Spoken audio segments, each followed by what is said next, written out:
Përshëndetje zoti kryeministër, mirë u gjetëm dhe faleminderit që pranuat të flisni për ne. Motoja juaj e re është misioni i ri. Çfarë do të thënie ka misioni i ri? Ne kemi përmbyllur dy fazat më të rëndësishme apo sfidat më të rëndësishme që kemi pasur si vend, si qytetar. Sfidën e parë atë e fitimit të lirisë, pra çlirimit të Kosovës, largimit të Serbisë prej Kosovës. Sfida dytë apo betejë dytë ka qenë bërja e Kosovës e pavarur dhe sovrane. Sot Kosova është vend sovran, është i pavarur, i njohur për 106 shteteve ndërkombëtare, integruar në shumë organizata rajonale dhe ndërkombëtare, Bankën Botërore, Fondi Monetar Ndërkombëtar, EBRD, në shumë institucione financiare. Tani ne duhet vazhdojmë në sfidën e tretë apo qëllimin dhe synimin ton të tretë, atë bërjes së Kosovës një vend edhe më i zhvilluar dhe mbi të gjitha në krijimin e vendeve të reja të punës. Pra, misioni i ri është përkushtimi ynë për fuqizimin e zhvillimit ekonomik të Republikës së Kosovës, krijimin e vendeve të reja të punës dhe integrimin e Kosovës në NATO, Bashkimin Evropian dhe Organizatën e Kombeve të Bashkuara. Kohët e fundit ju keni pasur një sër vizitash në qytete të ndryshme kosovare ku keni parë biznesin. Si po ecën biznesi në Kosovë? Në Kosova është një vend atraktiv për biznesin, o kriju një klimë mirë për investime. Kemi një partneritet shumë të ngushtë mes qeverisë e Kosovës, odave ekonomike të Kosovës, me odën ekonomike të Kosovës, me odën ekonomike amerikane, gjithashtu edhe me Agjencionin e Biznesit kosovar. Në të njëjtën kohë ne zhvillojmë kontaktet e vazhdueshme edhe drejt për drejt me komunitetin e biznesit, qoftë përmes takimeve tona që kemi, qoftë përmes vizitave të ndryshme, për të informuar drejt për gjendjen reale që ekziston në këto biznese, për mundësinë e thellimit të këtij partneriteti, sepse jemi i bindur se vetëm ky partneritet mes qeverisë dhe biznesit do të rrisë angazhimet për zhvillim ekonomik edhe për krijem vendeve të reja të punës. Tani ne kemi lansuar edhe idenë apo projektin e krijimit të fondit për punësimin, që do të jetë një fond prej 1.5 miliard eurosh. Ky fond do të dedikohet drejt për drejt biznesit, pra investimeve që qeveria e Kosovës do t'i bëjë në ndërmarrjet e vogla, të mesme dhe të mëdha, me qëllimin dhe synimin për zgjerimin e këtyre ndërmarrjeve, për rritjen e prodhimit dhe natyrisht krijimin e vendeve të reja të punës. Në të njëjtën kohë jemi duke punuar që përfitues nga ky fond të jetë edhe shpirti i ri i ndërmarrësisë, shpirti i ri afarist, ata njerëz që dëshirojnë të hapin biznese të reja, por që sigurojnë dhe garantojnë që do të hapin edhe vende të reja të punës. Pra, do të jetë një mundësi e re, një mundësi e madhe, një mundësi që vendet të tjera në re nuk e kanë praktikuar, dhe këtë mundësi unë kam besim që biznesi kosovar do ta shfrytëzoj maksimalisht. Jam në kontakt vazhdueshëm me biznesin kudo, anë kënd Kosovës, të gjithë e presin me padurim dhe entuziazëm këtë vendim të qeverisë e Kosovës dhe unë kam besim të plot se ne do të bëjmë hapa të rëndësishëm për të ecur përpara. Kuvendi i Kosovës miratoi javën e kaluar ngritjen e gjykatës së re speciale e cila do të merret me hetimin e dyshimeve për krime lufte. Ju vini shprehur se kjo ishte një padrejtësi që po i bëhet Kosovës. Pse arriti çështja deri në këtë pikë? Kuvendi i Kosovës ka votuar më shumë për të ruajtur bashkëpunimin dhe partneritetin me bashkësinë ndërkombëtare.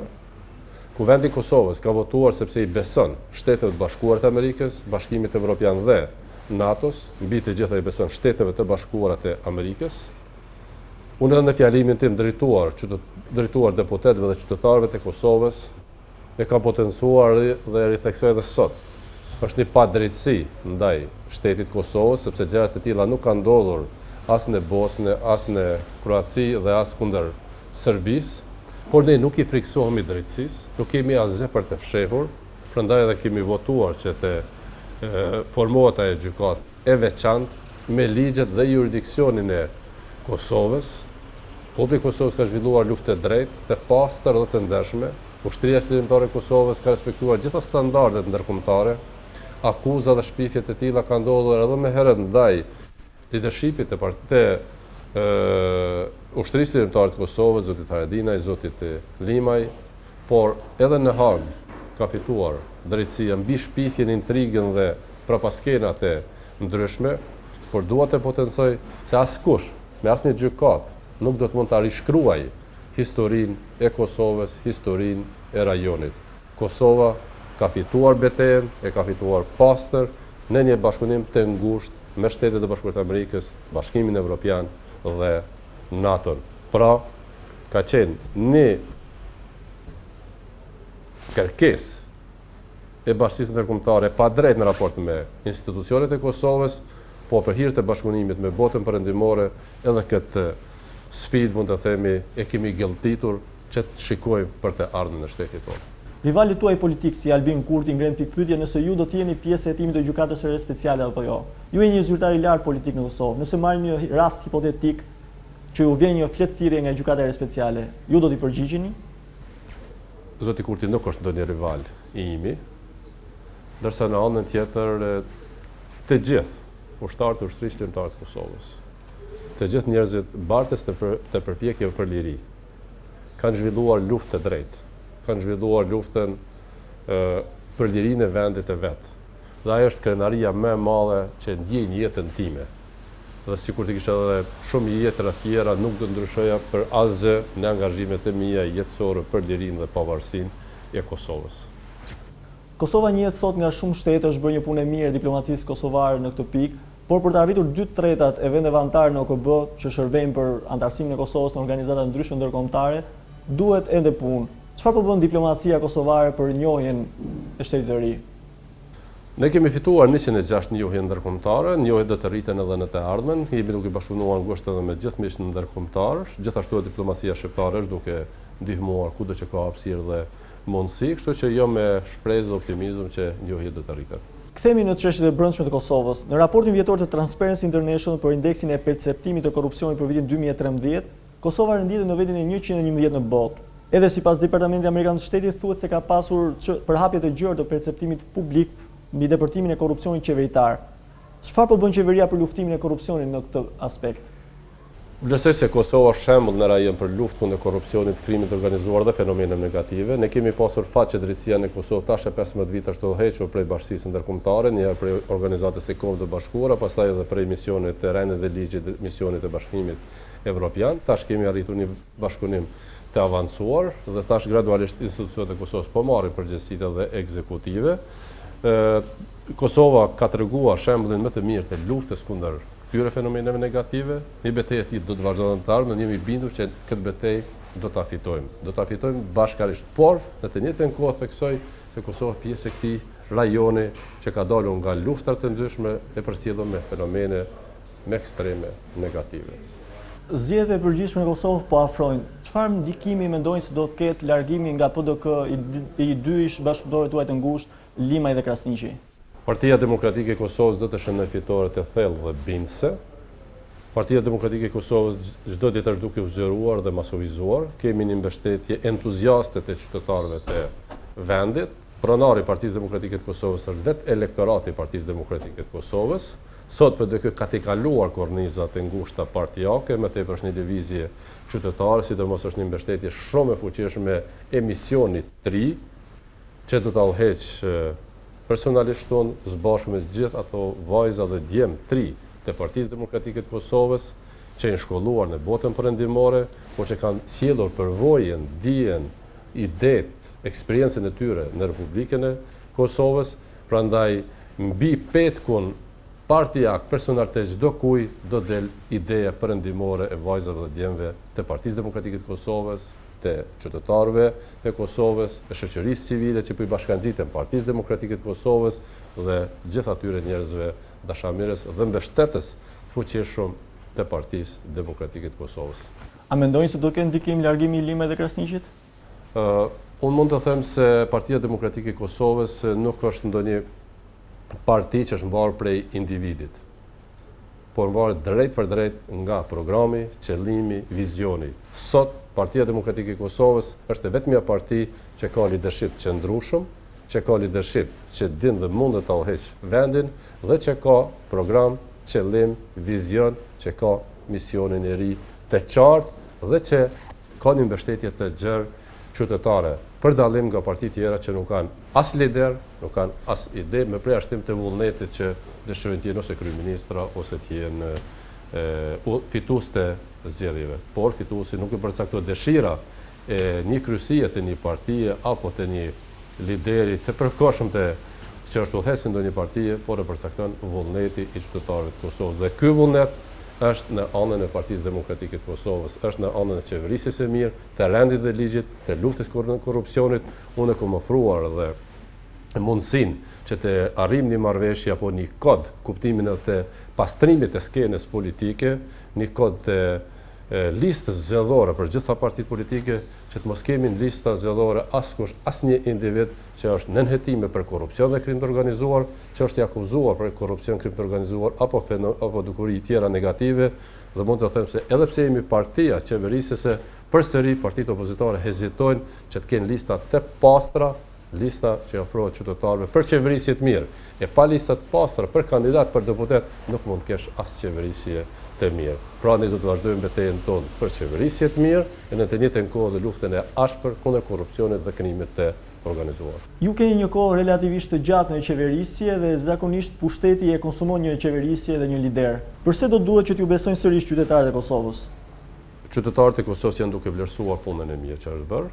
Çdo herë natyrisht se kërkesat e qytetarit më të mëdha se sa realizimet, por nga premtimet që i kam prezantuar para qytetarëve ne kemi realizuar edhe më tepër. Prandaj qytetarët e vendit kanë besim që ne duhet të vazhdojmë me qeverisje, nuk duhet shikuar qeverisjen me numrat e viteve, por me efektivitetin në qeverisje dhe efikasitetin në qeverisje, në shërbimin që ja kemi bë qytetarëve. Unë i kam disa vite në qeverisje, por me moshi më të ri se sa lider të opozitës, nuk jam ndaj jam veteran i skenës politike, por me moshim më i ri se sa lider të opozitës, por nuk e kisha lidh shumë me moshë sa kisha lidh me projekte, ide, koncepte dhe misionin e ri. Kosova nuk mund të kthehet mu qeveris për njerëzve të viteve 89. Kosova nuk mund të qeveriset për njerëzve që vetëm kanë dëshirë me qenë kryeministra. Kosova nuk mund të qeveriset vetëm për njerëzve që dëshirojnë me mbijetu në skenën politike kosovare.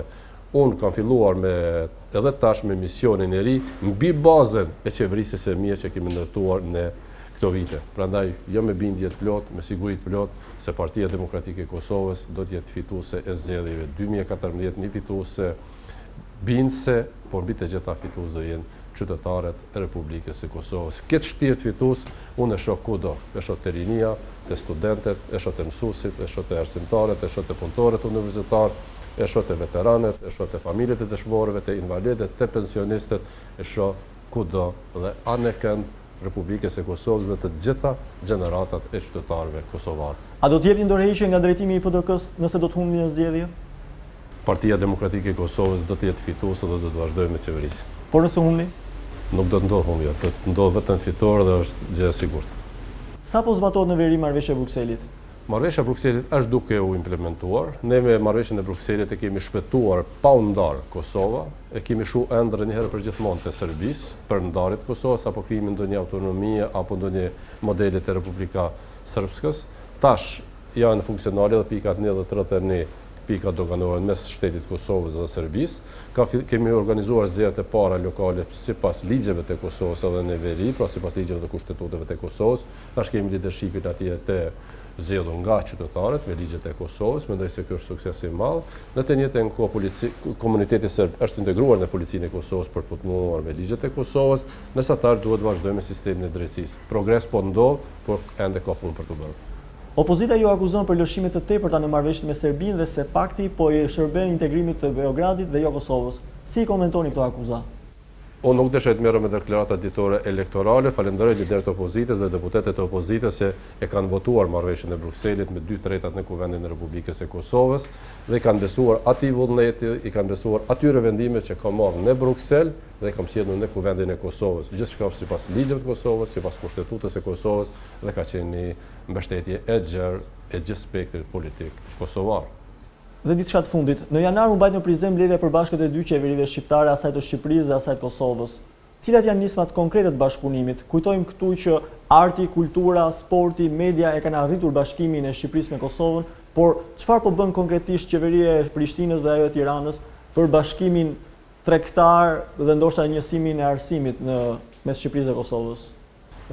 Bashkëpunimin mes Kosovës dhe Shqipërisë është fat që ka filluar pas një periudhe të gjatë, do të thotë pas rënies së komunizmit. Kemi pasur fat që ra komunizmi dhe arritëm që sado ku do të kemi një komunikim prej viteve 90 deri në vitet 98, ndërsa me luftën e ushtrisë kombëtare të Kosovës dhe fitoren e saj, fitoren e popullit të Kosovës, kontributin e jashtëzakonshëm të shtetit shqiptar në atë kohë, u krijuan kushte më të mira të komunikimit. Por mos harrojmë se edhe pas fitores së lirisë së Kosovës, nga Prishtina deri në Tiranë është dashur që të bëhen 9 orë apo 10 orë me makinë për të mbri atje. Unë personalisht atë rrugë kam bërë shpesh, edhe gjatë viteve 91 deri vitet 98, 99, do thotë Tiranë apo Durrës deri në Koks, por edhe pas luftës kam udhëtuar nga Prishtina deri në Sarandë me makinë, që kanë qenë më të vërtetë një rrugë të mërësisht e keqe dhe torturuese për çdo qytetar.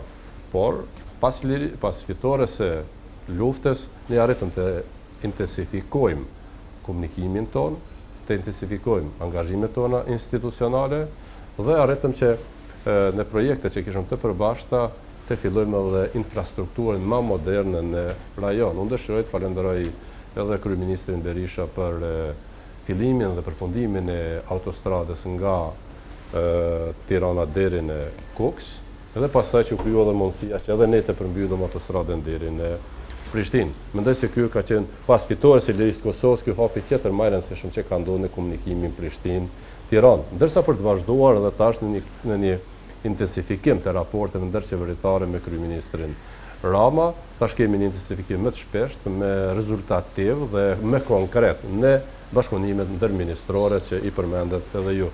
Kështu që unë dëshiroj të theksoj se ky intensifikim do të ketë rezultatet e veta konkrete në të gjitha fushat, qoftë në kulturë, qoftë në sport, qoftë në edukim, qoftë në ekonomi, qoftë në turizëm dhe gjitha aspektet. Është një komunikim shumë normal, shumë vëllazëror, por dhe institucional, gjithmonë në frymën euroatlantike. Sfida e radhës është jo barierë ekonomike, ndoshta edhe sistem arsimor i njësuar? Sistemi arsimor ne duhet të shikojmë edhe përtej unisimit Prishtinë-Tiranë. Ne duhet shikojmë në unisimin e sistemit të edukimit në nivelit evropian, por duhet marrim edhe modelet amerikane. Unë nuk jam që të mbyllemi vetëm si shqiptar në sistemin e edukimit. Ne duhet të kalojmë vijat etnike, që të ecëm me trendet bashkëkohore, por natyrisht gjithmonë edhe duhet të kalojmë tash këtë folklorën e abetares. Kemi të kaluar ato procese. Kosova dhe Shqipëria nuk i rrezikohet qenia kombëtare shqiptarëve, kur më mirë shqiptarët nuk kanë qenë. Ne duhet të vazhdojmë me me trendet bashkëkohore, me trendet euroatlantike, me kriteret dhe standardet euroatlantike. Ky bashkëpunim vetëm sa do të rritet prej gjitha institucioneve, edhe të shtetit Kosovës, edhe të Shqipërisë. Ekziston një vullnet shumë i mirë, por edhe një përgjegjësi në komunikim dhe kryerjen e obligimeve. Është fat që edhe kryeministri Rama, edhe personalisht jemi duke përcjellur nga afër implementimin e çdo zotimi dhe marrëveshje që po arrihet mes ministrive, në mënyrë që të kemi periudha të caktuar të marrjes së obligimeve, por të implementimit të atyre obligimeve. Dhe dëshiroj të falenderoj edhe kryeministrin Rama, edhe kryetarin e parlamentit zotin Meta, edhe liderin e opozitës zotin Basha për mbështetjen që pjedhon gjithë këtij procesi. Dhe ky bashkëpunim mes Shqipërisë dhe Kosovës është një bashkëpunim që ka për krahje një gjithanshme politike. Pozit, opozit, por edhe mbi gjitha një mbështetje të gjerë qytetare.